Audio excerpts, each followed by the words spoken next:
ഓതിത്തീരുന്നതിന്റെ മുമ്പ് തന്നെ അള്ളാഹുവിന്റെ സഹായം ലഭിക്കുന്ന ഒരു അത്ഭുത സൂറത്തിനെ പറ്റിയാണ് ഇൻഷാ അള്ളാഹ് ഇന്ന് ഈ മജ്ലിസിലൂടെ നമ്മൾ പറയുന്നത്. ശാരീരികമായും മാനസികമായും പല നിലക്കുള്ള വിഷമങ്ങൾ അനുഭവിക്കുന്നവരുണ്ട്. കുടുംബത്തിൽ ഒരുപാട് പ്രയാസങ്ങൾ അനുഭവിക്കുന്നവരുണ്ട്. നമുക്ക് താങ്ങാനാവാത്ത ഒരുപാട് വിഷമങ്ങൾ അനുഭവിക്കുന്നവരുണ്ട്. ഏത് രൂപത്തിലുള്ള പ്രയാസമാണെങ്കിലും നമ്മുടെ ഖൽബുകൾക്ക് സമാധാനം ലഭിക്കാൻ, എല്ലാ വിഷമഘട്ടങ്ങളിൽ നിന്നും നമുക്ക് സലാമത്ത് ലഭിക്കാൻ പരിശുദ്ധമായ ഖുർആനിലെ ഇദാ ജാഅ നസ്റുല്ലാഹി വൽ ഫത്ഹ് എന്ന സൂറത്തിനെ 70 തവണ നമ്മൾ പാരായണം ചെയ്യുക. 21 ദിവസമാണ് നമ്മൾ പാരായണം ചെയ്യേണ്ടത്. ഏത് വിഷമഘട്ടത്തിലും അള്ളാഹുവിന്റെ സഹായം ലഭിക്കുന്ന ഒരു അത്ഭുത സൂറത്താണിത്.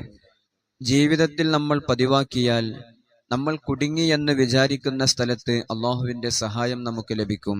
ഇൻഷാ അള്ളാഹ് പതിവാക്കാൻ അള്ളാഹു നമുക്ക് തൗഫീഖ് നൽകും.